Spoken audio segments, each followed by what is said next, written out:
Please welcome, sir.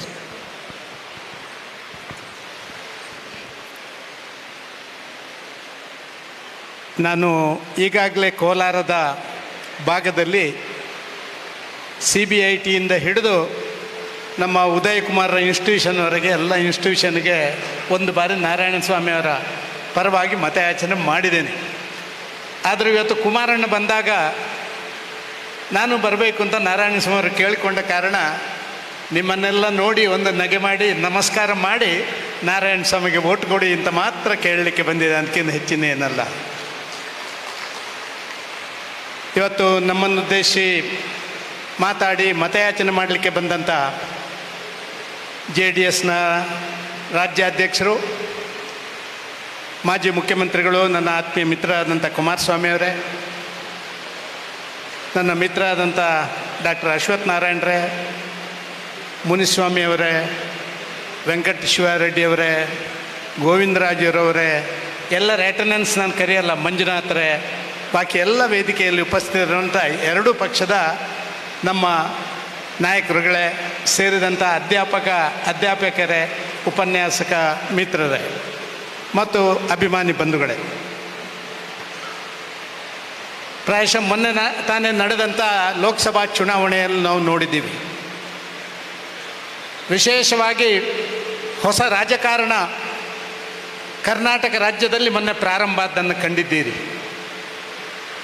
ಲೂಟಿಗೋರರನ್ನು ಅಧಿಕಾರದ ಗದ್ದುಗೆಯಿಂದ ಕೆಳಗಿಳಿಸಬೇಕು, ಜನವಿರೋಧಿ ನೀತಿ ಮಾಡುವಂಥ ಕಾಂಗ್ರೆಸ್ಸನ್ನು, ಭ್ರಷ್ಟ ಕಾಂಗ್ರೆಸ್ನ ವಿರುದ್ಧ ಸಮರ ಸಾರಬೇಕು. ಇವತ್ತು ನಡೀತಾ ಇರುವಂಥ ಈ ಒಂದು ರಾಜಕಾರಣ ಇದಕ್ಕೆ ಕೊನೆ ಹಾಕಬೇಕು ಅಂಥೇಳಿ ಸನ್ಮಾನ್ಯ ದೇವೇಗೌಡರು, ನರೇಂದ್ರ ಮೋದಿಯವರು ಮಾತಾಡಿ ಕರ್ನಾಟಕ ರಾಜ್ಯದಲ್ಲಿ ಸಮಾನ ಮನಸ್ಕರಾದಂಥ BJP ಮತ್ತು JDS ಅದರ ಜಂಟಿ ಕಾರ್ಯಾಚರಣೆ ಪ್ರಾರಂಭ ಮಾಡುವಂಥದ್ದನ್ನು ಮೊನ್ನೆ ಚುನಾವಣೆಯಲ್ಲಿ ನೀವು ಕಂಡಿದ್ದೀರಿ. ಪ್ರಾಯಶಃ ಅದು ಇವತ್ತು ಮುಂದುವರಿತಾ ಇದೆ. ಇದು ಶಾಶ್ವತವಾದಂಥ ಒಂದು ದೋಸ್ತಿ ನಮ್ಮದು ಆಗಿರಬೇಕು. ಸಮಾನ ಮನಸ್ಕರು ಜನವಿರೋಧಿ ಆಡಳಿತ ಮಾಡ್ತಾ ಇರುವಂಥ ಕಾಂಗ್ರೆಸ್ನ ವಿರುದ್ಧ ಮುಂದಿನ ಎಲ್ಲ ದಿನಗಳಲ್ಲಿ ಅವರ ರಾಜಕೀಯವನ್ನು ಕೊನೆಗಾಣಿಸುವವರೆಗೆ ನಮ್ಮ ಹೋರಾಟವನ್ನು ಮುಂದುವರಿಸಬೇಕು ಅಂತ ನಿಶ್ಚಯವನ್ನು ಮಾಡಿ ಎರಡನೇ ಚುನಾವಣೆಯಲ್ಲಿ JDS ಮತ್ತು BJP ಜಂಟಿ ಕಾರ್ಯಾಚರಣೆ ಮಾಡ್ತಾ ಇದೆ. ವಿಶೇಷವಾಗಿ ವಿಧಾನ ಪರಿಷತ್ ಅಂತ ಹೇಳಿದರೆ ಅದೊಂದು ವಿಶೇಷವಾದಂಥ ಪ್ರಜಾತಂತ್ರ ವ್ಯವಸ್ಥೆಯಲ್ಲಿ ಒಂದು ವಿಶೇಷವಾದಂಥ ಅದಕ್ಕೆ ಸ್ಥಾನಮಾನ ಇದೆ. ಚಿಂತಕರ ಚಾವಡಿ ಅಂತಲೇ ಹೇಳ್ತಾರೆ ಅದಕ್ಕೆ. ವಿಧಾನ ಪರಿಷತ್ನ ರಚನೆಯಾದಂಥ ಸಂದರ್ಭದಲ್ಲಿ ನೀವು ನೋಡಿದಿರಿ, ನಮ್ಮ ಮೈಸೂರಿನ ಮಹಾರಾಜರು ವಿಧಾನ ಪರಿಷತ್ನಲ್ಲಿ ಎಲ್ಲ ತಜ್ಞರೇ ಇರಬೇಕು, ಬೇರೆ ಬೇರೆ ಕ್ಷೇತ್ರದಿಂದ ಬಂದವರು ಇರಬೇಕು. ನಾವು ನೋಡ್ತಾ ಇದ್ದೇವೆ, ನಾವೆಲ್ಲ MLA ಆಗಿರುವವರು, MLA ಆದವರು ಇಡೀ ಕ್ಷೇತ್ರವನ್ನು ಎಲ್ಲವನ್ನ ಪ್ರತಿನಿಧೀಕರಿಸ್ತಾರೆ. ಆದರೆ ಒಂದು ವಿಶೇಷವಾದಂಥ ಕ್ಷೇತ್ರವನ್ನು ಪ್ರತಿನಿಧೀಕರಿಸುವಂಥದ್ದು ಅದು ವಿಧಾನ ಪರಿಷತ್ನಲ್ಲಿ ಮಾತ್ರ. ಅಧ್ಯಾಪಕರ ಕ್ಷೇತ್ರ ಇರ್ಬೋದು, ನಮ್ಮ ಗ್ರ್ಯಾಜುಯೇಟ್ ಕಾನ್ಸ್ಟಿಟ್ಯೂನ್ಸಿ ಇರ್ಬೋದು, ಲೋಕಲ್ ಬಾಡೀಸ್ ಇರ್ಬೋದು, ತಜ್ಞರಿರ್ಬೋದು, ಕಲೆ ಸಂಸ್ಕೃತಿ ವಿಭಾಗದಿಂದ ಬಂದವರು ಇರ್ಬೋದು, ಬೇರೆ ಬೇರೆ ಪ್ರತ್ಯೇಕ ಭಾಗದಿಂದ ಬಂದವರು. ಶಾಸಕರು ವಿಧಾನ ಸಭೆಯಲ್ಲಿ ಒಂದಷ್ಟು ನಮ್ಮ ವಿಚಾರ ಪ್ರಶ್ನೆ ಮಾಡ್ಬೋದು. ಆದರೆ ವಿಧಾನ ಪರಿಷತ್ನಲ್ಲಿ ಅಲ್ಲಿರುವಂಥ ಸಂಖ್ಯೆ ಕಡಿಮೆ ಮತ್ತು ಅಲ್ಲಿರುವಂಥ ಬೇರೆ ಬೇರೆ ಭಾಗದಿಂದ ಬಂದಂಥ ನಮ್ಮ ಜನಪ್ರತಿನಿಧಿಗಳು ಅಲ್ಲಿ ಒಳ್ಳೆಯ ರೀತಿಯಲ್ಲಿ ಮಾಡಲಿಕ್ಕೆ ಆಗುತ್ತೆ. ಅದಕ್ಕಾಗಿ ಅಧ್ಯಾಪಕರ ಕ್ಷೇತ್ರ ಅತ್ಯಂತ ದೊಡ್ಡ ಕ್ಷೇತ್ರ. ಇವತ್ತು ಕಾಂಗ್ರೆಸ್ ನೋಡ್ತೀರಿ, ಕಾಂಗ್ರೆಸ್ನ ರಾಜನೀತಿ ನೋಡ್ತೀರಿ ನೀವು. ಪ್ರಾಯಶಃ ಕರ್ನಾಟಕ ರಾಜ್ಯದಲ್ಲಿ 2 ಕ್ಷೇತ್ರಗಳು ಅತ್ಯಂತ ಪ್ರಬುದ್ಧವಾಗಿ ಇವತ್ತು ಅದಕ್ಕೆ ಸಹಕಾರ ಮಾಡಬೇಕು, ಅದನ್ನು ಆಡಳಿತಾತ್ಮಕವಾಗಿ ಎತ್ತಬೇಕು ಅಂತ ಹೇಳಿದರೆ ಅದು ಒಂದು ಎಜುಕೇಷನ್ ಸೆಕ್ಟರ್, ಇನ್ನೊಂದು ಹೆಲ್ತ್ ಸೆಕ್ಟರ್. ಇದನ್ನು ಎರಡನ್ನೂ ಬಿಟ್ಟು ನಿರುದ್ಯೋಗಿಗಳನ್ನು ಪರಿವರ್ತನೆ ಮಾಡುವಂಥ ಒಂದು ರಾಜನೀತಿ ಇವತ್ತು ಕಾಂಗ್ರೆಸ್ ಮಾಡ್ತದಲ್ಲ, ಇದನ್ನು ಈ ಬಾರಿಯ ಚುನಾವಣೆಯಲ್ಲಿ ತಿಳಿಸ್ಬೇಕು.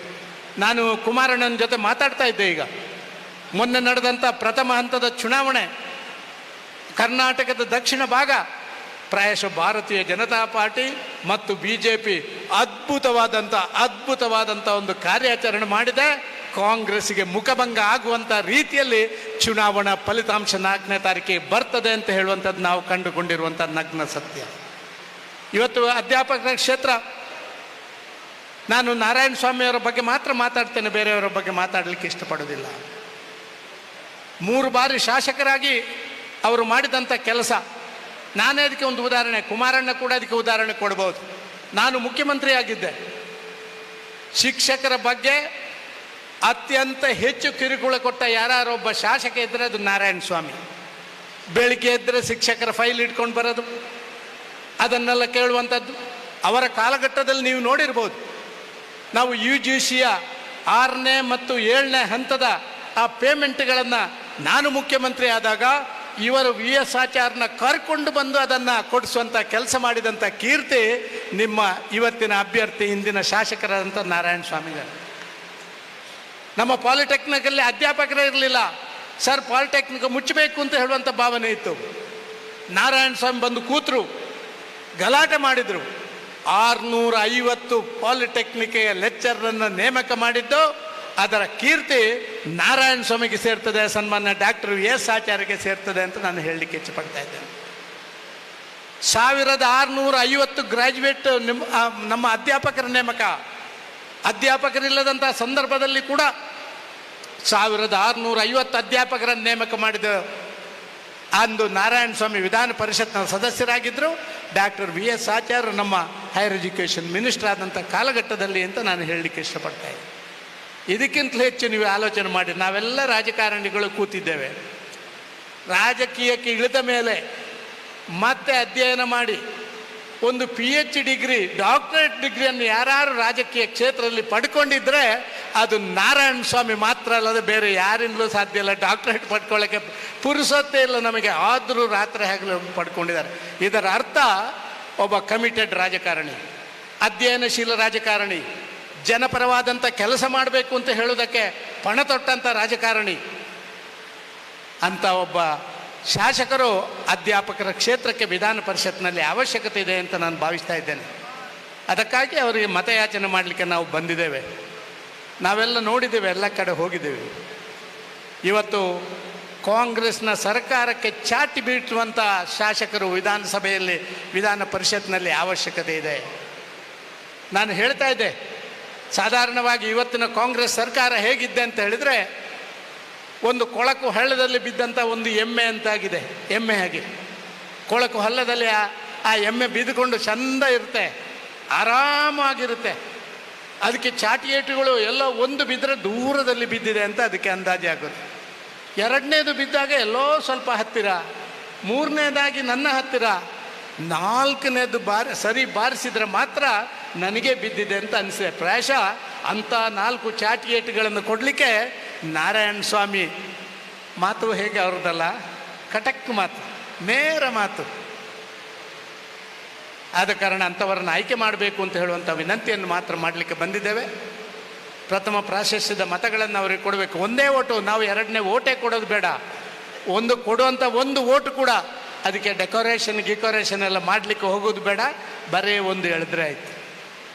ಇತ್ತೀಚಿನ ದಿನಗಳಲ್ಲಿ ನಾವು ಕಂಡಿದ್ದೇವೆ, ಗ್ರ್ಯಾಜುಯೇಟ್ ಕಾನ್ಸ್ಟಿಟ್ಯೂನ್ಸಿಯಲ್ಲಿ ಕಳೆದ ಬಾರಿ ಬ್ಯಾಂಗ್ಳೂರು ಗ್ರಾಜುಯೇಟ್ ಕಾನ್ಸ್ಟಿಟ್ಯೂನ್ಸಿಯಲ್ಲಿ 3000 ಮತಗಳ ಸಿಂಧು ಆಗಿದ್ದವು.